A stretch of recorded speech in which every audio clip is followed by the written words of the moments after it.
Bonjour à tous. Après avoir posté plusieurs fois la recette du pain, j'ai constaté que beaucoup d'entre vous n'arrivaient pas à le réussir.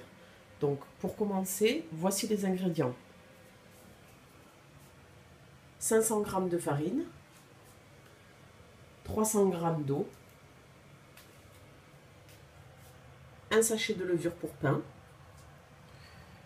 une cuillère à soupe de sel et une cuillère à soupe d'huile de sésame grillée. Vous pouvez mettre de l'huile d'olive ou de l'huile de noix.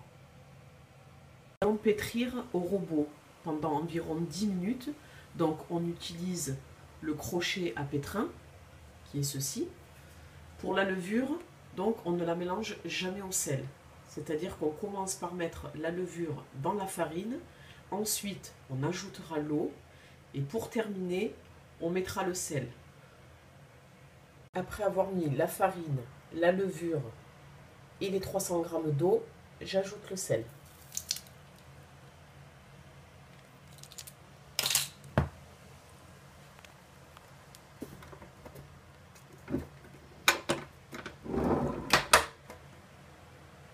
Et là, je lance mon robot, vitesse 1 pour commencer.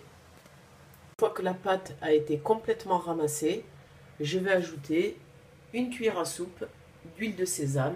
Et là, je vais laisser pétrir pendant 10 bonnes minutes, jusqu'à ce que l'huile soit complètement absorbée. A tout à l'heure. Je viens de mettre l'huile, donc je vais lancer à nouveau le robot.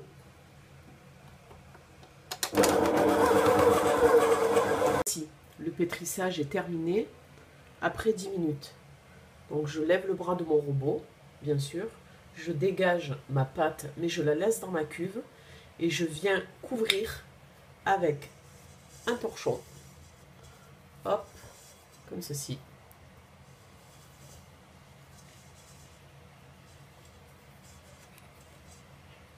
Et je laisse ma pâte tranquille pendant minimum 2 heures. 2 heures et demie, c'est l'idéal. Mais 2 heures, c'est très bien aussi. On se retrouve donc dans 2 heures. À tout à l'heure. 2 heures et demie après, voici mon pain qui a levé.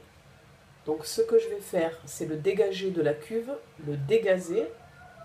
Ensuite, je vais le peser et en fonction du poids, je vais diviser ce poids par 8 ou 10 pour faire des petits pains.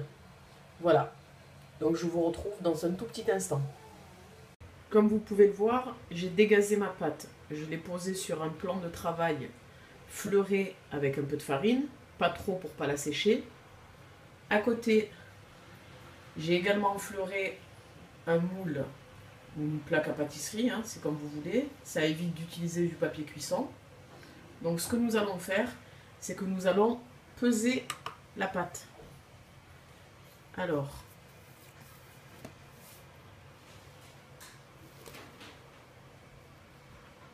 voilà, donc 815 grammes, on va faire 8 petits pains, donc environ 100 grammes chacun.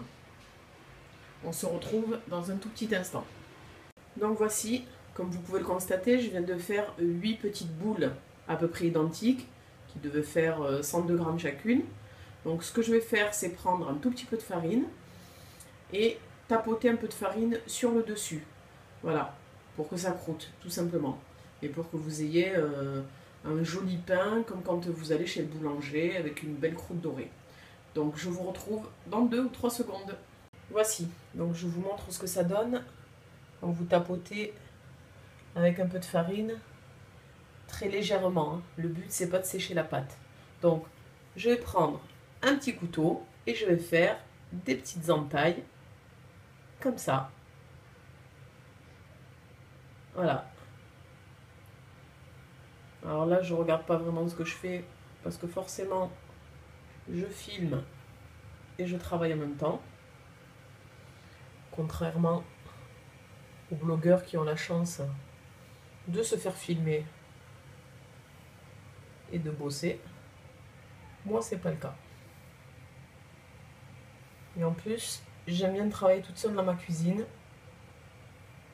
J'ai horreur qu'on vienne m'interrompre, me parler ou regarder ce que je fais. J'ai donc mis mon four en préchauffage à 210 degrés Et pendant ce temps-là, j'ai couvert mes pains pour que justement ils puissent continuer à lever.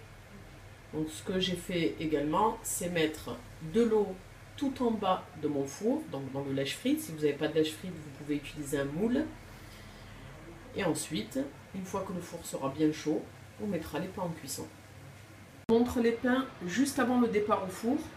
Et comme vous pouvez le constater, ils ont continué à lever. Alors il n'y a pas de durée prédéfinie. Moi je préconise entre 15 et 20 minutes supplémentaires une fois que vous avez confectionné vos petits pains. Voilà, direction le four et on se retrouve dans 25 minutes. Et voici 25 minutes plus tard, mes pains sont cuits. Comme vous voyez, la peau est bien croûtée. Et puis nous allons nous régaler. À très bientôt sur ma page On va cuisiner.